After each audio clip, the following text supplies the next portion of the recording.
Preface. This book is pragmatical, not philosophical, a practical manual, not a treatise upon theories.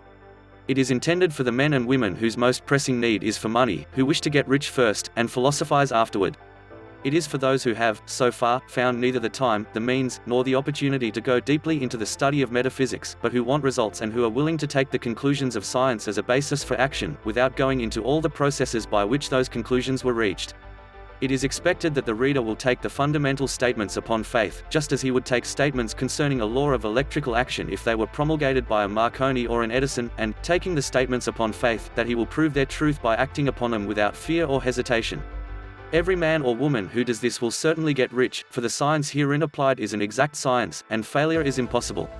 For the benefit, however, of those who wish to investigate philosophical theories and so secure a logical basis for faith, I will here cite certain authorities. The monistic theory of the universe, the theory that one is all, and that all is one, that one substance manifests itself as the seeming many elements of the material world, is of Hindu origin, and has been gradually winning its way into the thought of the Western world for 200 years.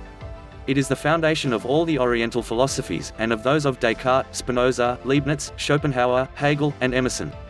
The reader who would dig to the philosophical foundations is advised to read Hegel and Emerson, and he will do well to read The Eternal News, a very excellent pamphlet published by J. Brown, 300 Cathcart Road, Govan Hill, Glasgow, Scotland. He may also find some help in a series of articles written by the author, which were published in WATTLES, Holyoke, Mass. during the spring and summer of 1909, under the title, What is Truth? In writing this book I have sacrificed all other considerations to plainness and simplicity of style, so that all might understand. The plan of action laid down herein was deduced from the conclusions of philosophy. It has been thoroughly tested, and bears the supreme test of practical experiment. It works.